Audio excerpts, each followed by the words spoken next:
The courthouse radiators hissed like angry snakes. January wind threw sleet against the windows, while I spread the fire station survey across the council table. Wet wool coats steamed on brass hooks by the door. The coffee in my styrofoam cup had gone bitter an hour ago, but I drank it anyway. I was explaining property boundaries when my phone buzzed against the oak. The text was from Linda. "I want an open marriage. I'm with Derek right now. This isn't negotiable." I read it twice. Set the phone down slow. My grandfather's brass compass sat beside the survey documents, catching the fluorescent glare. Derek was in the front row wearing a new leather jacket I'd never seen. Expensive watch. He never came to council meetings. Half the room was staring at my phone. The other half was looking at Derek. I typed back, "Understood." Then I finished the presentation. Explained setbacks and easements like nothing had changed. My knuckles went white on the map corners, but my voice stayed level. Nobody asked questions when I was done. Derek left first, drove Linda's car. The office was quiet past midnight. I sat at the desk where Linda used to handle the books, back when she still came to work. The converted barn held the cold, always did in January. My breath fogged in the lamplight. I took grandfather's compass from the shelf and cleaned it with the old chamois cloth. Ritual my father taught me. Check the level, oil the joints, make sure it's still found north. The brass was cold enough to sting my fingers. "Precision is honor," Dad used to say. I opened the laptop and pulled up our joint bank account. Hadn't checked it in months. Linda said she had it handled. I scrolled back through December, November, October, the Fairmont, Chicago. September 23rd, room charge for 2 nights. I pulled up Linda's work calendar on the shared drive. Marketing conference in Chicago. September 23rd through 25th. I kept scrolling. The Drake Hotel, August 14th. The Peninsula, July 9th. Dinner at Gibson's Steakhouse. $240. RL Restaurant, $318. Always restaurants for 2. Always, cities where Linda had conferences. I opened my phone and found Derek's Facebook. Hadn't looked at it in years. He posted everything. Every meal, every trip, every purchase. I scrolled back through his timeline. Chicago, September 23rd. Photo of the Riverwalk. I felt something settle in my chest. Not anger yet, something colder. Derek had told me he was visiting his ex-wife in Naperville that weekend. Trying to work things out, he'd said. Borrowed $200 for the trip. 3 hotels. 6 restaurants for 2. Same weekend, Derek said he was visiting his ex-wife. The diner smelled like bacon grease and wheat coffee. Morning light cut through the steam windows in pale stripes. I took my usual spot at the counter. Nora was already pouring before I sat down. "You look like hell, Vern." "Didn't sleep much." She set the cup down. The ceramic was warm against my palms. "Linda still in LA?" "Far as I know." "Derek was in here yesterday." She wiped the counter in slow circles. "Paid cash, big bills. Said something about celebrating." I drank the coffee. It was better than the courthouse cup, but not by much. Cal Brennan came in with a gust of cold air. 71 years old, and still walked to the diner every morning, even in January. He hung his coat on the brass hook and settled onto the stool beside me. "Morning, Vern." "Cal." Nora poured his coffee without asking. Cal took a long drink, then reached into his coat pocket and pulled out a folded paper. "Saw something odd at the courthouse yesterday." He slid the paper across the counter. "Quitclaim deed filing, Holbrook land. Thought you'd know about it." I unfolded the notice. My hands stayed steady. Property description. 80 acres, northwest quarter, section 12. Township 4. North, range 3 west. Grantor, Vernon Holbrook. Grantee, Derek Holbrook. Consideration, $1 and other valuable consideration. Filed, January 14th. My signature was at the bottom, or something that looked like my signature. I'd never seen this document before. "You sell Derek some land?" Cal's voice was careful. "No." "Figured." He tapped the paper. Signature looked off to me. Too neat. "You always sign your name like you're in a hurry." Nora leaned over the counter. "Derek's been flush with cash lately. New truck, that leather jacket, talking about property deals." I folded the notice and put it in my pocket. The coffee had gone cold in my cup. "When was this filed?" "Tuesday," Cal said. "Same day as that council meeting." Derek left right after, went straight to the courthouse. I was there doing some research. Saw him at the filing window. That's why he'd been at the meeting. Never came to council sessions his whole life, but he'd been there Tuesday night, front row, smirking. He'd been checking, making sure the timing worked, making sure I'd be occupied while he filed paperwork. "April 15th is the property tax reassessment deadline," Cal said quietly. "If that deed stands, the county reassigns the tax liability. Derek would be the legal owner on record." I looked out the diner window. The fields beyond town stretched white and frozen under gray sky. That land had been Holbrook land since 1947. My father cleared it, built the house in 52, made me promise I'd keep it in the family. "You need to challenge this," Cal said. Clock's already running. Nora refilled my cup even though I hadn't asked. The smell of fresh coffee mixed with the bacon grease and the wet wool from Cal's coat. You want me to pull the original deed? Cal asked. I remember when your daddy filed it. Might be worth comparing the property descriptions. I picked up the warm cup, felt the heat seep into my palms. Cal slid the deed notice across the counter. Holbrook land, filed Tuesday. Your signature. I'd never seen it before. The courthouse deed room smelled like old paper and floor wax. Fluorescent lights hummed overhead. Cal led me past rows of leather-bound record books to the filing cabinets in the back corner. Everything since 1995 is computerized, he said, but I wanted to see the physical document. He pulled a file from the drawer. The paper crackled when he unfolded it on the metal table. The quitclaim deed was 3 pages, standard form. Legal language about grantors and grantees and considerations. Property description in the second paragraph. 80 acres, northwest quarter, section 12. Township 4 north, range 3 west. That was my land. The section where the house sat, where the barn office was, where my father had planted the windbreak in 1953. The signature line at the bottom looked like mine. Same slant, same loose loop on the H, but I'd never signed this paper. Look at the notary stamp, Cal said. Linda's name, her notary seal, dated January 14th. She notarized your signature? She has power of attorney. The words came out flat. For the business. I signed it 3 years ago when she started handling the accounts, in case something happened to me. Cal was quiet. The fluorescent lights buzzed. Outside, wind rattled the old windows. Power of attorney lets her sign on your behalf, he said finally, for business purposes. But this, he tapped the deed, this isn't business, this is property transfer. Is it legal? Depends how the power of attorney was written. Cal looked at me. 50 years of friendship in that look. You got a copy? At the office. The clerk came over, young woman, maybe 30. She glanced at the deed, then at me. Mr. Holbrook? Is there a problem with this filing? I didn't authorize this transfer. She frowned. But that's your signature, notarized by...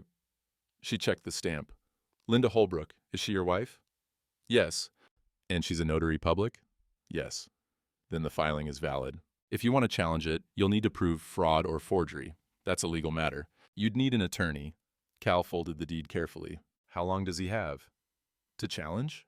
The clerk pulled up something on her computer. Quitclaim deeds can be contested within 30 days of recording. After that, it stands unless there's a court order, so she checked the screen. You have until February 13th, less than 30 days.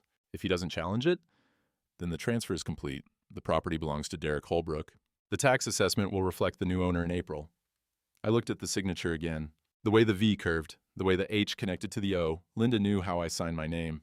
She'd watched me sign checks and contracts for 30 years. Cal slid the deed back into the file. We need to see Tom Galloway. Tom Galloway's law office was above the pharmacy on Main Street, same place it had been for 40 years. The stairs creaked under our feet. The waiting room smelled like old carpet and coffee that had been sitting too long. Tom came out of his office with reading glasses on a chain around his neck. He was 68, handled most of the estate work in town. Closings, wills, property disputes. Vern Cal, come on in. His office had 2 chairs for clients and a desk covered in files. A space heater clicked in the corner. Tom poured coffee from a pot that looked older than me, handed us both cups in ceramic mugs with the firm name faded on the side. I gave him the quitclaim deed. He read it slow, turned to the second page, the third, set it down and picked up his phone. Let me call Linda's cell, see if we can clear this up quick. She won't answer, I said. He dialed anyway, put it on speaker. It rang 4 times and went to voicemail. This is Linda. Leave a message? Tom hung up, looked at the deed again. This signature, did you sign this? No. Did you give Linda permission to sign it on your behalf? No. Do you have a power of attorney agreement with her? For the business, not for property. I need to see that document. Tom made a note on a yellow pad. If the power of attorney is broad enough, this transfer might be legal even without your direct consent. She forged my signature, I said. Maybe. But proving forgery is hard when the person with power of attorney is your spouse and a notary public. Tom leaned back in his chair. The leather creaked. The burden of proof is on you, Vern. You'd need to demonstrate she acted outside the scope of her authority. That takes evidence. Handwriting analysis, financial records, testimony. How long do I have? 30 days from recording. That's February 13th. And if I can't prove it? Tom set his coffee down. Then Derek owns 80 acres of your land. The house, the barn, everything on that northwest quarter section. Cal shifted in his chair. What about intent? Linda and Derek are... He paused. They're involved. This looks like conspiracy. Might be, but that's even harder to prove. Tom picked up the deed again. This was planned, Vern. Filed the same day as that council meeting. Timed so you'd be distracted. Linda notarized it herself. Derek probably paid her. They've been working together. The space heater clicked. Outside, someone's truck rumbled past on Main Street. They planned this. The words came out quiet. Tom nodded. The affair wasn't the goal. It was the distraction. Cal's hand was tight on his coffee mug. So what do we do? Tom closed the file. We prove forgery, or we prove Linda exceeded her authority, or we find evidence of fraud, conspiracy to defraud. Any of those would void the deed. But we need documentation, and we need it fast. I'll get the power of attorney paperwork, I said. Good. And Vern? Tom's voice was careful. Start documenting everything. Bank records, her travel, phone bills, anything that shows coordination between Linda and Derek. If this was planned, there's a trail. We just need to find it. I stood up. The coffee in my mug had gone cold again. I set it on Tom's desk. Cal followed me to the door. Tom stayed seated. Vern, they planned this for months, maybe longer. Question is, can you prove it before April 15th? Cal's kitchen table was covered with county plat maps. The old farmhouse smelled like wood smoke and instant coffee. Outside, February wind rattled the storm windows. He spread the maps under the hanging lamp. Yellow paper, creased from years of folding. His finger traced property lines in faded ink. This is your land in 1947. When your daddy filed the original deed, he tapped the northwest section. See these corner markers? 4 concrete monuments. Your granddad poured them himself. Said wood rots, but stone tells truth. I leaned closer. The map showed small squares at each corner. Surveyor's notation beside them. CM12 concrete monument, stamped V. Holbrook. I remember when he did that, Cal said. Summer of 47. Mixed the concrete in a wheelbarrow. Stamped his initials in each one before it set. Every 100 feet along the boundary lines, too. Said someday somebody might question where the land started and ended. Wanted proof that would last. Derek's deed shows the same section numbers, I said. Section numbers, yeah. But look. Cal pulled another map from the stack. Recent survey. This is the county GIS from last year. See how the corner positions don't quite match? I looked. The concrete monuments on the old map were marked 40 feet east of where the new survey showed the corners. Could be survey error, Cal said. Could be the old equipment wasn't as precise, or somebody moved the markers. Cal's coffee mug sat steaming on the table. The smell of it mixed with the wood smoke. He didn't say anything for a long moment. If Derek forged your signature, maybe he forged the boundaries too. He folded the old map carefully. Changed the property description to match moved stakes. Give himself 40 extra feet on the western edge. That's where the road access is. That's where developers would want to build. Why move them at all? Because 80 acres with road frontage is worth more than 80 acres. Landlocked. Cal looked at me over his reading glasses. If he's planning to sell to developers, access matters. 40 feet puts the property line right up to County Road 17. That's the difference between a sale and no sale. Wind rattled the windows again. The lamp swayed slightly on its chain. I need to check those corners, I said. Ground's frozen solid. Won't be able to dig for another month. Maybe 6 weeks if we get more snow. I can still check the surface markers, see if they've been moved recently. Cal stood and went to the counter, came back with a file folder. I'm going to search the courthouse archives tomorrow. Find your daddy's original deed, the one from 1947. It'll have the exact legal description, meets and bounds. If Derek changed the property description on that quitclaim, we'll be able to prove it. And he set the folder on the table. But, Vern, even if we prove the boundaries are wrong, you still have to prove Linda forged your signature. That's the harder part. One thing at a time. Cal nodded, sipped his coffee. Your daddy was a good man. Cleared that land by hand. Built something that was supposed to last. It will last. Then you better get moving. Clock's running. The property was 3 miles from town. I drove out at dawn, with my grandfather's compass and a digital camera I'd bought at Walmart. The fields stretched white and empty under gray sky. Frozen corn stubble poked through the snow in broken rows. I parked the truck at the northwest corner and walked the fence line. The cold bit through my coat. My breath came out in clouds that hung in the still air. The corner marker was a wooden post, 4 feet tall, painted orange, fresh paint, bright against the snow. I knelt beside it. The ground around the base was disturbed. Frozen solid now, but someone had dug here recently. The dirt was darker than the surrounding soil, loose. I checked my grandfather's compass, took a bearing to the next visible marker, did the math in my head. 40 years of surveying made the calculations automatic. The post was too far west, 40 feet, give or take. I walked to the next corner. Same thing. Fresh paint, disturbed ground. Wrong position. The wind picked up. It cut across the open fields with nothing to stop it. I could hear ice creaking in the fence wire, smell the cold, and the dirt, and something else. Diesel fuel.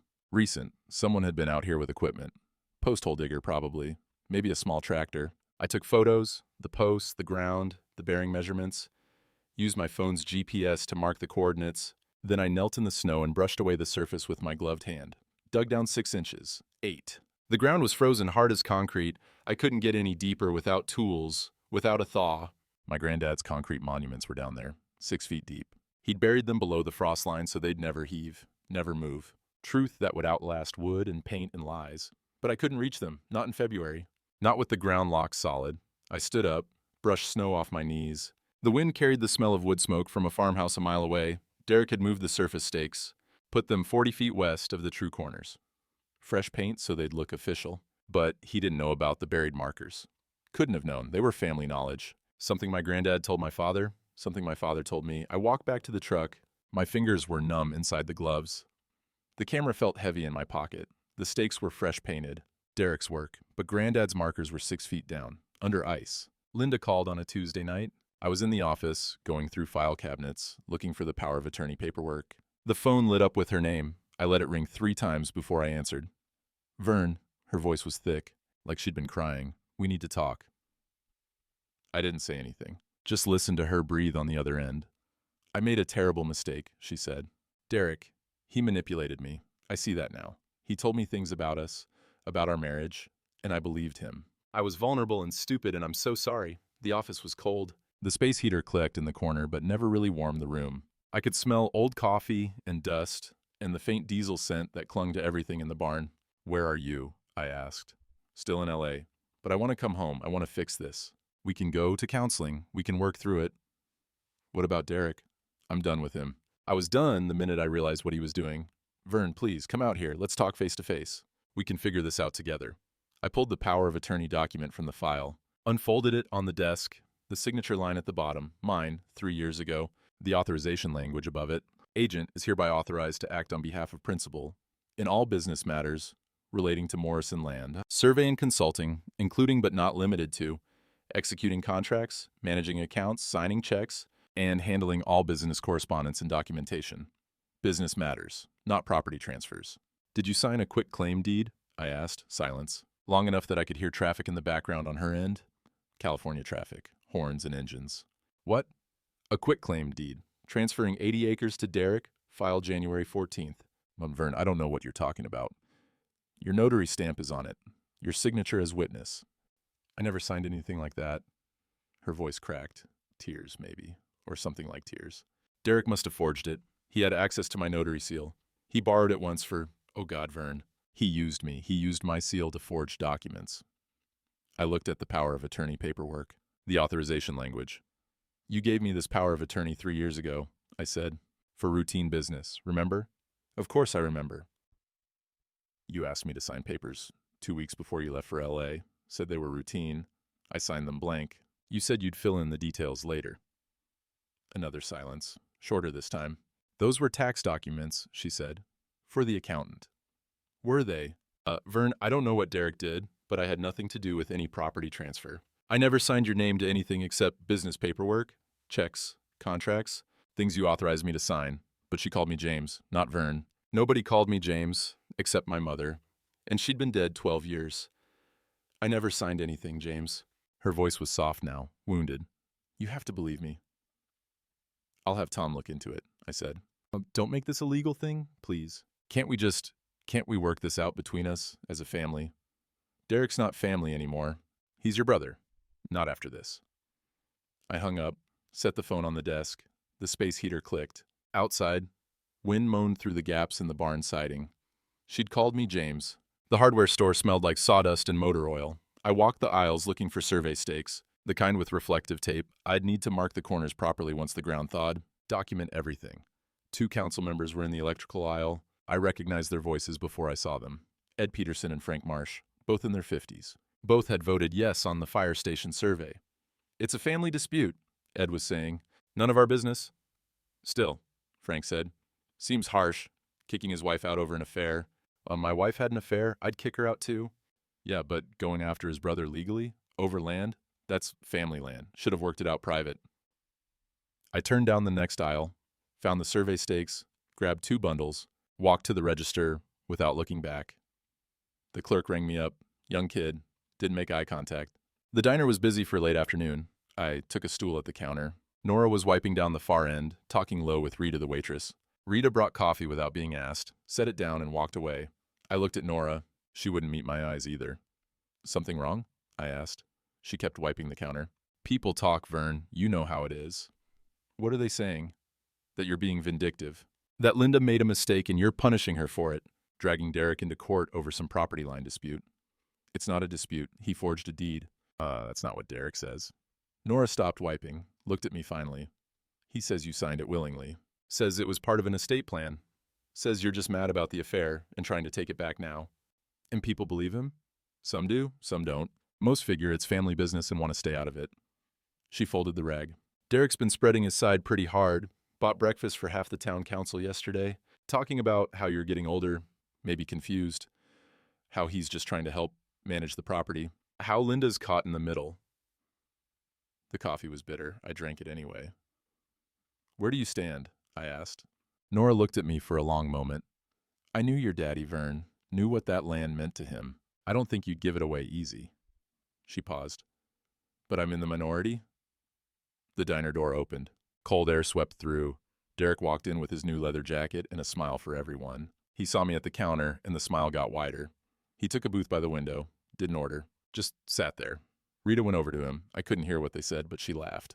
Touched his shoulder, came back to the counter and refilled coffee for 3 other customers before she got to mine. When she finally did, she set the pot down heavy.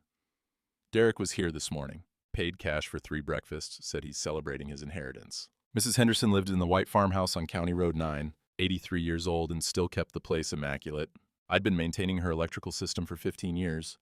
Fixed her well pump last summer. Rewired the barn in 2019. I knocked on the front door. Heard her walker scraping across the wood floor inside. The smell of cinnamon and coffee came through the screen. Vern. She pushed the door open. Come in out of that cold. The kitchen was warm. An apple pie sat cooling on the counter. The old percolator bubbled on the stove. She poured 2 cups without asking and settled into her chair by the window. I heard about Linda, she said, and about Derek. I'm sorry. Thank you, Ella. She sipped her coffee. Looked out the window at the fields beyond her property.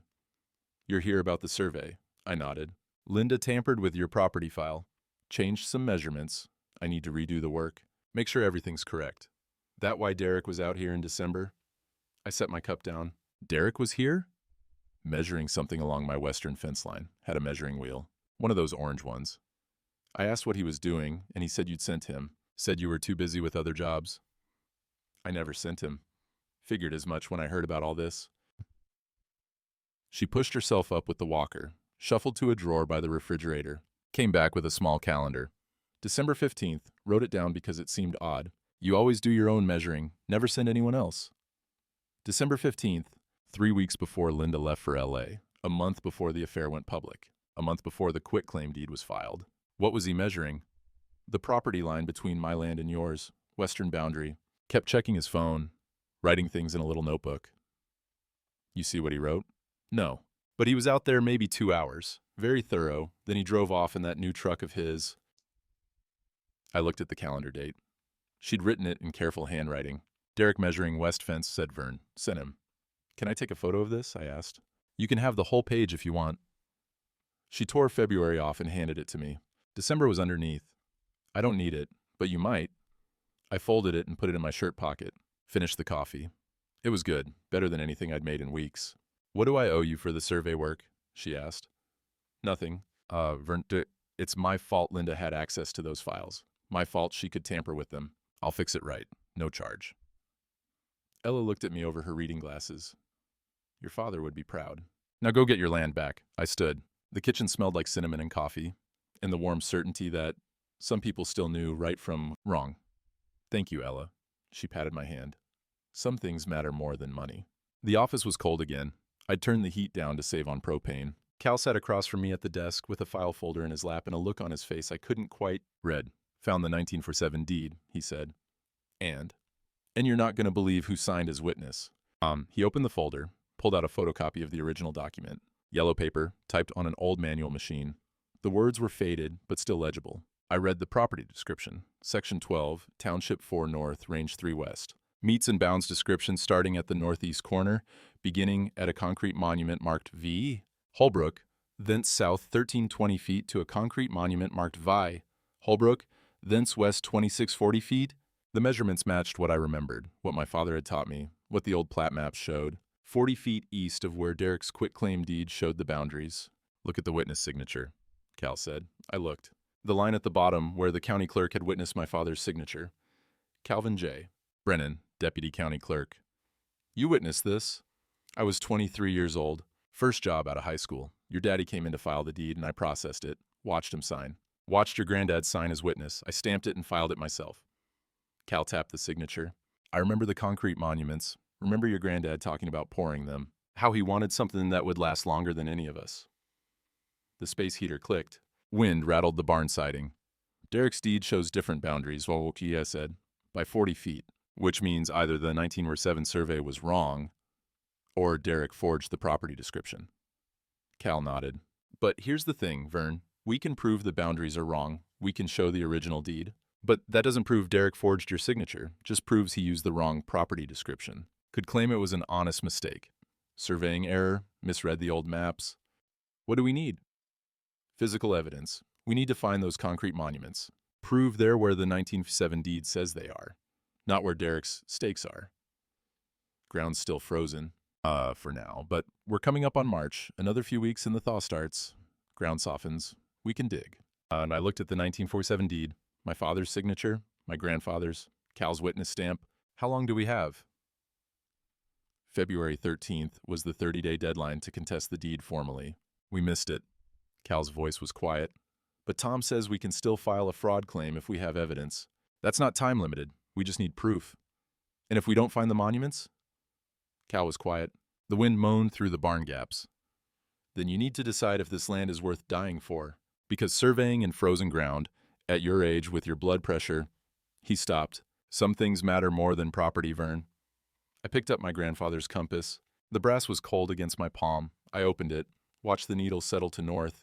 My father made me promise. I said, keep it in the family. Your father's been gone 20 years. He'd understand. Would he? Cal closed the folder. I think he'd want you alive more than he'd want you to keep a promise. But I wasn't sure about that. Wasn't sure at all. The compass pointed north, true north, like it had for 80 years. The barbershop smelled like talcum powder and bay rum. Old Dale Mason was in the chair getting his monthly trim. I was waiting my turn, reading a 3-month-old copy of Field and Stream, when Dale brought it up. Heard you're having some trouble with that property deal. I looked up from the magazine. What did you hear? Derek was in here last week. Showed me some documents. Said you'd signed over 80 acres as part of an estate plan. Said you were having second thoughts now, but it was all legal and proper. The barber, Tom Willis, no relation to Tom Galloway, stopped his scissors. Derek said Vern's been getting confused lately, forgetting things. Maybe the surveying business is getting too much for him. I'm not confused, I said. Dale shifted in the chair. Wouldn't look at me in the mirror. No offense, Vern. Just saying what Derek told us. He had paperwork and everything. Showed us a deed with your signature. Said maybe it's time to let the younger generation handle things. Said it with real concern, like he was worried about you. Tom Willis nodded. My uncle got like that. Started forgetting what he'd signed. Where he'd put things. Eventually had to put him in a home. I'm 67, not 90. Just saying. Tom went back to cutting Dale's hair. Derek seems to have his head on straight. New business ideas. Plans for the property. Maybe it's good to have young blood taking over. I set the magazine down. Stood up. I'll come back another time. Outside, March wind carried the smell of thawing earth. The snow was mostly gone. Mud season starting. I could hear water dripping from the barbershop eaves. Derek was good. I'd give him that. He wasn't just taking my land, he was taking my reputation. Painting me as a confused old man who couldn't be trusted to understand his own affairs, and people were listening. The hardware store, the feed supply, the post office, everywhere I went I could feel it. The way conversations stopped when I walked in. The careful politeness. The looks that said poor old Vern, losing his grip. Derek had been working the town for weeks, buying coffee, paying for meals, telling his story to anyone who'd listen. The story about the confused older brother who signed papers and forgot, about the younger brother, just trying to help manage things. About the wife, caught in the middle of a sad family situation. I stopped going to town, unless I had to. The truck pulled into the driveway on a Tuesday afternoon. I was in the barn office, going over survey calculations for the 100th time, checking and rechecking the measurements, making sure I had the coordinates right for where the concrete monuments should be. I heard the engine cut off, heard a car door slam, footsteps on gravel. When I looked out the window, I saw her, Sarah, my daughter, 42 years old. I hadn't seen her in person in almost 3 years. Phone calls at Christmas, texts on birthdays, but not visits. Not since the fight with Linda over the land. She was carrying a box. One of those file storage boxes from an office supply store. She set it on the porch and knocked. I opened the door. "Hi, Dad." We looked at each other for a long moment. She had her mother's eyes. My first wife, Jenny, who died when Sarah was 12. But she had my stubbornness, my tendency to stay quiet until there was something worth saying. "Sarah, can I come in?" I stepped back. She picked up the box and carried it inside, set it on the kitchen table. The house was cold. I hadn't been running the heat much. "Cal called me," she said. "Told me what was happening. I got on a plane yesterday." "You didn't have to—" "Yes, I did." She took off her coat, hung it on the back of a chair. "I should have come back years ago. Should have said something when Linda started pushing to sell the land. But I was angry at you for taking her side, for telling me I was being paranoid." "You weren't paranoid." "No, I wasn't." She opened the box, pulled out a stack of leather-bound notebooks, old surveying journals, Granddad's field notes, from when he first surveyed this property in 1946, before Dad filed the deed. As I picked up the top notebook, the leather was cracked with age, the pages yellowed, but the handwriting was clear. Careful measurements in pencil, sketches of the property boundaries, notes about where each concrete monument was poured. "Where did you get these?" "Granddad gave them to me when I was 16, said someday I might need them. Said land causes disputes, and disputes need evidence." Sarah pulled out another notebook. "When Linda started talking about selling 10 years ago, I knew something was wrong, so I took these. Told everyone I was borrowing them for a school project. Never gave them back. And Linda drove you away on purpose. She wanted me gone. I was the only one who questioned her. The only one who pushed back when she talked about development opportunities and property values and how this land was wasted on farming." Sarah's voice was steady. "So she made it impossible for me to stay. Turned you against me. Made every visit a fight until I stopped coming." I sat down at the table. The notebooks spread between us like evidence at a trial. "I'm sorry," I said. "Don't be. I left so I could protect these." She tapped the journals. "Because I knew someday she'd try exactly this. And you'd need proof." The kitchen was quiet except for the drip of the faucet. I could smell old paper and leather and the faint scent of my daughter's perfume. Something floral. Something her mother used to wear. "Cal's at the county building right now," Sarah said. "He's found the original 1907 deed, the one Granddad and Dad filed together. It shows the boundaries 40 feet east of where Derek's deed claims. And it shows something else." "What?" "Me. Listed as heir. Dad added me to the deed in 2010. When I turned 30, Linda witnessed it." Sarah pulled out a photocopy from the box. She notarized it, which means she knew I had a legal claim to this property. And she proceeded with the quitclaim anyway. I looked at the document. My signature from 13 years ago. Sarah's name typed in the heir section. Linda's notary stamp at the bottom. "This voids Derek's deed," I said. "If he transferred property that wasn't entirely yours to transfer, if I had a legal interest, then the quitclaim is invalid. He can't take what's partially mine." Footsteps on the porch. Cal pushed through the door without knocking. Saw Sarah, smiled. "You made it." Got here as fast as I could." Cal set his own file folder on the table, opened it, pulled out the 1947 deed, the one he'd witnessed as a young county clerk. "Original property description," he said. "Meets and bounds, starting at a concrete monument on the northeast corner. Measurements from there, every corner marked with V. Holbrook's initials in the concrete." Sarah opened one of the notebooks, found a page with a detailed sketch. Granddad's survey from July 1946. Shows him burying the monuments 6 feet deep below frost line, with rebar reinforcement so they'd never move. The three of us looked at the evidence spread across the kitchen table. Old notebooks, official deeds, photocopies of notarized documents. "We can prove the boundaries are wrong," Cal said. "We can prove Sarah has an ownership interest. We can prove Linda knew about Sarah's claim and notarized a transfer anyway. But we still need the monuments," I said. "Ground's softening." Cal looked out the window. "Another week. Maybe 2, then we can dig." Sarah closed the notebook. "Then we wait, and we dig, and we prove it." She looked at me, my daughter, who'd stayed away for 10 years to protect evidence, Who'd known Linda's nature before I did? Who'd come back the moment she was needed? I'm sorry I wasn't here sooner, she said. You were here exactly when it mattered. Outside, the March wind carried the smell of mud and possibility, the sound of dripping water, the first hints of spring. Cal gathered the documents. I'm calling Tom, getting this filed officially. Sarah's ownership claim, the boundary dispute, all of it. After he left, Sarah and I sat at the kitchen table with Granddad's notebooks between us. You really kept these for 10 years? I asked. I knew she'd try something eventually. I just didn't know when. Sarah touched the cracked leather. Granddad said land remembers, and people who love it protect it, even from a distance. She thought you were out of the picture. She was wrong. The forecast said rain for the weekend. After that, temperatures in the 50s. The ground would soften enough to dig. I had maybe a 5-day window before Derek realized what I was planning. I loaded the truck Thursday morning, survey equipment, grandfather's compass, a shovel, a GPS unit I'd borrowed from Cal, the field notebooks with Granddad's coordinates. Sarah came out of this house with 2 thermoses of coffee and a look that said she knew exactly what I was planning. You're not going out there alone, she said. Ground won't be soft for another few days. I'm just marking the spots. GPS coordinates so we know where to dig when the time comes. It's 38 degrees, sleeting. You shouldn't... I'll be fine. She handed me the coffee. Didn't argue. She'd learned that from me. Be back by noon, she said, or I'm coming to find you. The northwest corner was 3 miles from the house. I parked where County Road 17, the property line. Derek's fresh orange stakes marked what he claimed were the corners. 40 feet west of where they should be, the sleet came down sideways. I pulled my coat tight and walked the fence line with the GPS unit in one hand and Granddad's notebook in the other.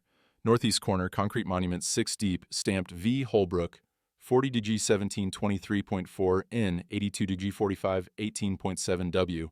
The coordinates were from 1946, before modern GPS, but Granddad had been precise. He'd used a transit and a steel tape. Triangulated from known survey markers, the measurements would be close. I punched the coordinates into the GPS, walked toward the marker. The unit beeped when I was within 3 feet. I was standing 40 feet east of Derek's stake. The ground was half frozen, mud mixed with ice. I drove a temporary marker, a piece of rebar with orange tape, into the earth, took photos, marked the GPS coordinates, made notes in my own field book. My hands were numb inside the gloves. The cold settled into my chest, made it hard to breathe deep.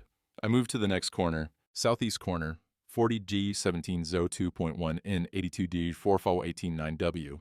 The GPS led me through frozen corn stubble. My boots broke through the crust into mud underneath. Each step was harder than the last. My breath came short, sharp. I found the spot, drove another rebar marker, took more photos. The pain started then, not bad, just a tightness across my chest. Pressure, I ignored it. 2 more corners to mark, southwest and northwest, then I'd have all 4 coordinates. Complete proof that Derek's stakes were in the wrong positions. The sleet turned to rain. Cold rain that soaked through my coat. The wind picked up. I could smell wet earth and diesel fuel from the highway. Taste metal in my mouth. I walked to the 3rd corner, checked the GPS, drove the marker. The pain got worse. Spread from my chest down my left arm, my vision blurred at the edges. Just 1 more corner. I made it halfway there before my legs gave out. I came to with Sarah's face above mine, rain on her cheeks, or tears. I couldn't tell. Dad. Stay with me. I was on my back in the mud. The GPS unit was in my hand, still clutched tight. The coordinates on the screen. 1 more, I said. Forget the coordinates. We're going to the hospital. Can't. Need all 4 corners. You nearly died. You understand that? Your lips were blue when I found you. She was stronger than she looked. Got her arms under mine. Dragged me through the mud to her rental car. The truck was too far. She left it in the field. The drive to the hospital was 20 minutes. I remember the sound of the wipers. The smell of wet upholstery. Sarah's voice on the phone telling someone we were coming. Emergency. The last corner. I had 3 out of 4. Not enough. Not complete. The GPS unit was still in my hand. The hospital room smelled like disinfectant and old coffee. Machines beeped. An IV drip ran into my arm. The doctor was maybe 40. Looked tired. Stress-induced cardiac event, he said. Your blood pressure was dangerously high. You're lucky your daughter found you when she did. Sarah sat in the chair by the window. She hadn't changed clothes, still had mud on her jeans. How long do I need to stay, I asked. At least 48 hours for observation. After that, we'll see. But Mr. Holbrook, the doctor pulled up a chair, sat down eye level. You can't keep doing this. The physical strain, the stress, it's too much for your heart. You need to rest, reduce stress. Maybe consider that some things aren't worth the land's worth it. He looked at Sarah. She looked away.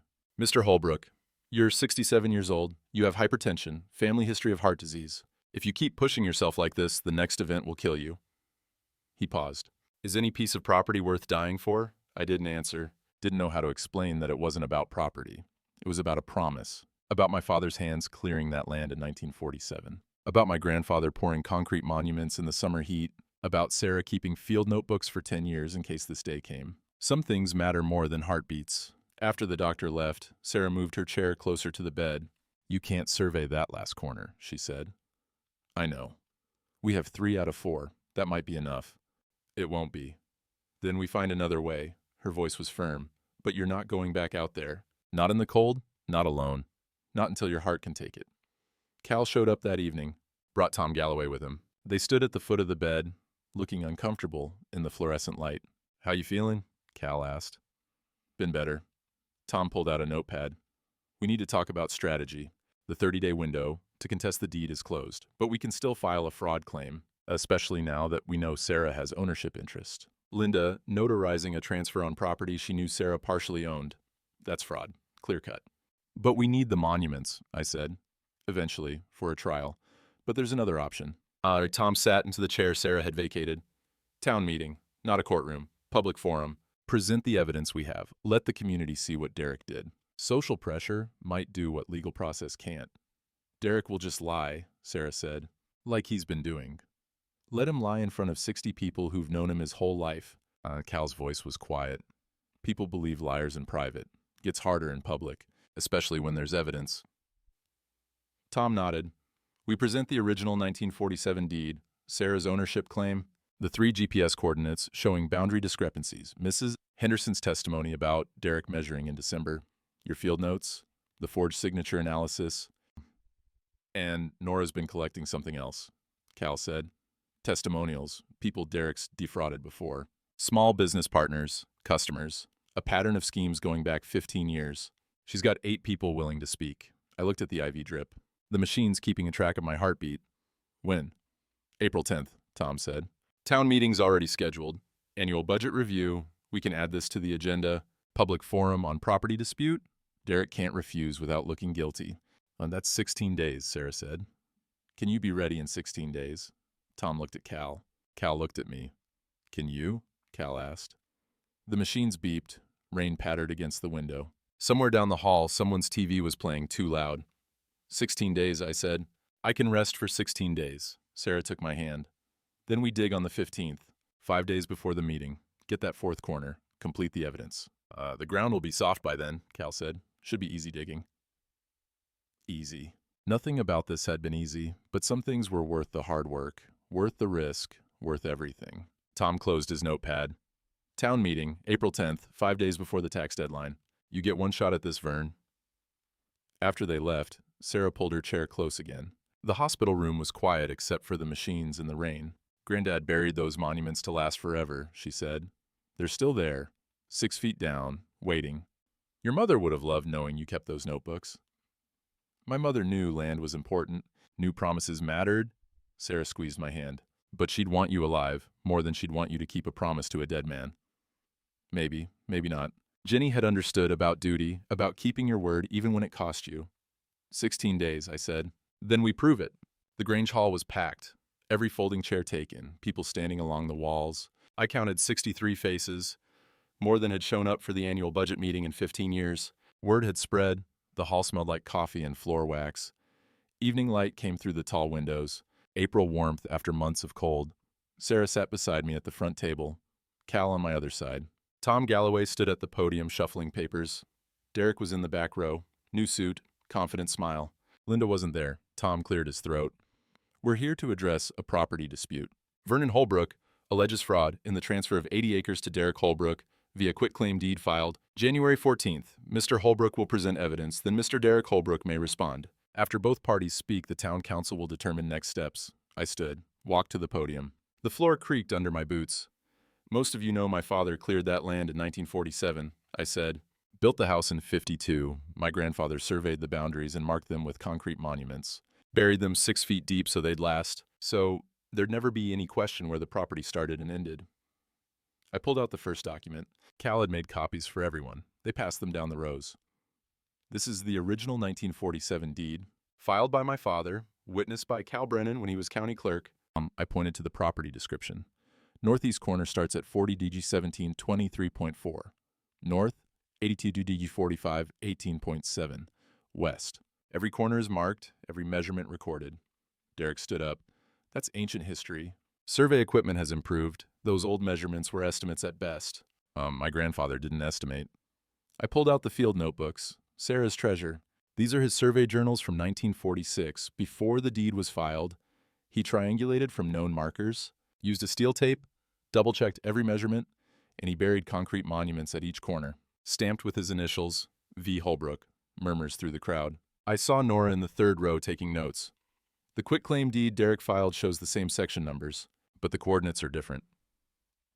I held up both documents. 40 feet different, which would be one thing if it was just survey error, but there's more. Cal stood, walked to the podium. I pulled every property transaction Derek's been involved in for the past 15 years. Found a pattern. Small boundary adjustments, always in his favor. Always just enough to increase property value or add road access. Never enough to trigger a full resurvey. "Oh, that's a lie," Derek said. His voice was sharp. "Is it?" Nora stood. "Because I've got 8 people here who'd like to talk about business deals with Derek. Property lines that shifted, survey stakes that moved, small amounts, but always in Derek's favor." The room shifted. You could feel it. The way people looked at Derek differently. The way his smile tightened. "Mrs. Henderson," Tom said. "Would you like to speak?" Ella Henderson stood with her walker, took her time getting to the front. The hall went quiet. "Derek came to my property December 15th, she said. "Told me Vern sent him to check my western fence line. Spent 2 hours measuring, writing in a notebook. This was 3 weeks before anyone knew about the affair, a month before any deed was filed. I was helping with routine maintenance," Derek said. "You were planning this." Sarah's voice cut through the room. She stood, walked to the podium beside me. "You measured in December, filed the deed in January, showed up at the council meeting to watch Dad's reaction. You planned every step. That's your interpretation." "It's not interpretation."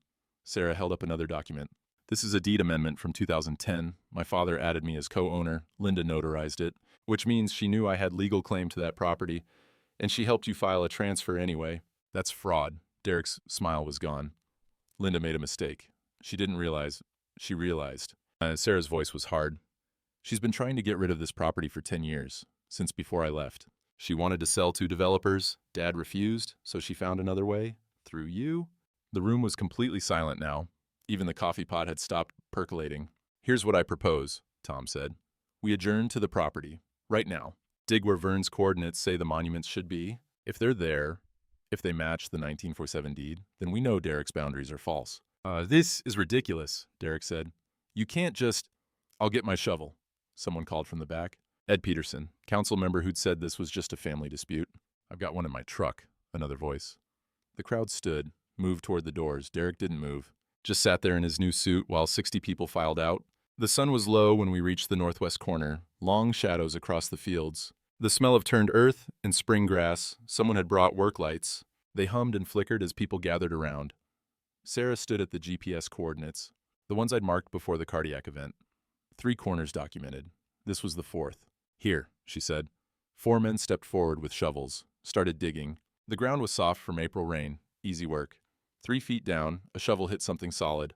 They dug wider, deeper. The work lights cast harsh shadows into the hole. 5 feet, 6 feet. A shovel scraped concrete. They cleared the dirt away, pulled the monument up into the light. Concrete block, 12 inches square. Rough surface from the hand-mixed pour, and stamped in one corner, still clear after 78 years, V. Holbrook, 1947, 40 feet east of where Derek's orange stakes stood. Someone handed me the monument. The concrete was heavy, cold, real. I turned it so everyone could see the stamp. Derek sat on his truck tailgate, stared at the ground, didn't say a word. "The gambling debts," he said finally, voice flat. "I owed money, bad money, to people who don't wait for payment plans. The developers offered $400,000 for the 80 acres. Road access, they'd build houses. I'd pay my debts, start over." "So you forged a deed," Tom said. "Linda helped. She wanted out. Wanted money for a new life. We figured Vern would fight it, but eventually give up. Old guy. Set in his ways. Community would side with progress over stubbornness. The crowd was silent, just the hum of work lights and the smell of earth. Derek looked up at me. I'm sorry. I held the concrete monument, felt the weight of my grandfather's work, my father's promise, Sarah's decade of protection. No, you're not, I said. You're just caught. Tom Galloway's office smelled like fresh coffee and spring air through the open window. 1 week after the town meeting, robins sang in the trees outside, the kind of morning that made you believe in new starts. The judge voided the quitclaim deed yesterday, Tom said. He slid the order across his desk. Effective immediately. Property reverts to you and Sarah as co-owners per the 2010 amendment. I picked up the document. Legal language. Court seal. But the meaning was simple. The land was ours again. What about Derek? County prosecutor filed fraud charges, forgery, conspiracy to defraud. Linda's named as co-conspirator, but they can't locate her. Tom leaned back in his chair. Derek's looking at 3 to 5 years if convicted. His lawyer's already talking plea deal. And Linda? Filed for divorce from some lawyer in Nevada. Papers came through yesterday. She's not contesting anything, wants a clean break, no property claims, no spousal support requested. Tom paused. I think she knows how bad this looks. Wants distance between herself and Derek. Cal sat in the other chair. He'd been quiet through the whole meeting. Now he spoke. Bank restored the business funds. All the wire transfers Linda made. They're reversing them. Fraud investigation. You should see the money back in 30 days. The tax reassessment? I asked. Goes through on the 15th as scheduled. But with your name on the deed, not Derek's. Tom closed the file. Property stays Holbrook land, like it should be. I looked at the court order, the judge's signature, the date stamp. 1 week ago, I'd been standing in a field, watching them pull a concrete monument from the ground. Now it was over. Almost over. What about the concrete monuments? I asked. County surveyor's office documented all 4, took GPS readings, updated the official plat maps. Your granddad's markers are now the legal boundaries of record. Cal smiled. 78 years later, his work still stands. Tom stood, walked to the window. Derek's is selling everything, the truck, his tools, trying to pay legal fees. Word is he might take the plea deal, testify that Linda was the mastermind, reduce his sentence. Will that work? Maybe, but Linda's gone. No forwarding address. Someone said they saw her at a bus station in Columbus. That was last week. Nobody's heard from her since. The coffee pot burbled on the credenza. Spring sunlight slanted through the window. Outside, someone's truck rumbled past on Main Street. Normal sounds. Normal day. But nothing felt normal yet. Tom turned from the window. The land's yours, Vern. Clear title. No liens. No disputes. You won. I didn't feel like I'd won. Felt more like I'd survived. Thank you, I said. Cal and I walked down the stairs together. Out into the April morning. The air was warm. Smelled like fresh-cut grass and possibility. Nora's got pie at the diner, Cal said. Apple. Your favorite? Later, maybe. He nodded. Knew when to leave a man alone. See you tomorrow, then. I drove home through town, past the hardware store, past Brennan's diner, past the courthouse, where this had all started back in January. 4 months ago, felt like 4 years. Sarah was on the porch when I got home, coffee in her hand. Grandfather's brass compass on the table beside her. She'd been cleaning it. The metal caught the afternoon sun. Tom called, she said. Told me about the judge's order. It's done. Well, not quite. She stood, picked up the compass. You promised me 40 acres. Time to survey the property line. We loaded the truck with equipment, the GPS unit, survey stakes, grandfather's field notebooks, the measuring wheel, everything we'd need to mark Sarah's inheritance portion. The fields stretched green toward the horizon. Spring planting would start next week. The soil was ready, warm and dark and full of promise. We drove to the northeast corner, where the first concrete monument sat. The one they'd pulled from the ground at the town meeting. Cal had reset it proper, buried it back at 6 feet, marked the surface with a brass cap. Sarah took the compass from its case, held it level, watched the needle swing and settle. Due south from here, I said, 40 acres. That's yours. She opened the compass. The brass hinges creaked slightly. The needle found north like it always had, like it always would. Show me how Granddad did it, she said. So I taught her how to take a bearing, how to measure distance with the wheel, how to drive stakes that would last, how to record everything in the field notebook with precise notes and coordinates. We worked until the sun dropped low, marked the boundaries of her 40 acres, the portion she'd inherit, the land she'd pass to her children someday. When we finished, she drove the last stag, hit it 3 times with the mallet. Solid, true. There, she said. I handed her the compass. This is yours now. Granddad's, then mine, now yours. She took it carefully. The brass was warm from the sun. The needle still pointed north. You sure? Some things pass down. This is one of them. Sarah closed the compass, held it against her chest. I'll teach my kids to use it, if I ever have kids. You will. You sound pretty certain. I am. I looked at the fields, at the stakes we'd driven, at the land that had caused so much trouble and meant so much more. Land needs people who understand it, who'll measure it right, keep it honest. We packed the equipment, drove back to the house as the sun set. The sky went orange and pink, birds settling for the night, the smell of turned earth and spring flowers. Sarah set the compass on the kitchen table, made coffee. We sat there in the quiet while darkness came on. What happens now? She asked. You go back to your life. I plant the fields. We move forward. That simple? That's simple. But it wasn't simple. Nothing about this had been simple. Derek was facing prison. Linda was gone. My marriage of 30 years was over. The town had split and reformed around new truths. Nothing would be the same. But the land was still ours. The compass still found north. And Sarah was here, learning the old ways, carrying forward what needed carrying. Some things survive. Some things pass down. Some things matter more than the trouble they cause. The coffee was good. Sarah had made it strong, the way her mother used to. Outside, the first stars appeared. The fields stretched dark and quiet, waiting for seed, waiting for spring, waiting for the work that would start again tomorrow. The compass sat on the table between us, pointing north, always north. 3 weeks later, I sat on the porch at dawn with my coffee. The rain gauge showed 2 inches from last night's storm. Good for the seedlings. Spring had come full and warm, the kind of April morning that felt like a promise kept. I opened Granddad's field notebook, the one Sarah had kept for 10 years, wrote the date, the weather, the first growth report from the Northeast 40, continuing his work, keeping the record. The compass sat on the porch table beside me, brass catching the early light. Sarah had left it there last night after surveying her property line one more time. Said she wanted to be sure. Said precision mattered. She was still here. Had extended her stay twice. Said her architecture firm could handle things remotely for a while. Said maybe she'd look at properties nearby, keep a place for weekends. We'd see. From the barn, I heard her voice, talking to a client on the phone. She'd set up a temporary office in the converted space where Linda used to work. Said the quiet helped her think. Said maybe architecture and farming weren't so different. Both about building something that lasts, both about understanding the land beneath. Derek's plea deal went through last week. 3 years, out in 18 months, with good behavior. The developers moved on to other properties, other schemes. The land stayed ours. Linda sent one letter, no return address, just a few lines saying she was sorry, that she'd lost herself somewhere, that she hoped someday I could forgive her. I read it once, filed it with the other documents. Didn't respond. Some people leave, and the hole they make fills in. Some people leave, and the space stays open. I was still figuring out which kind Linda was.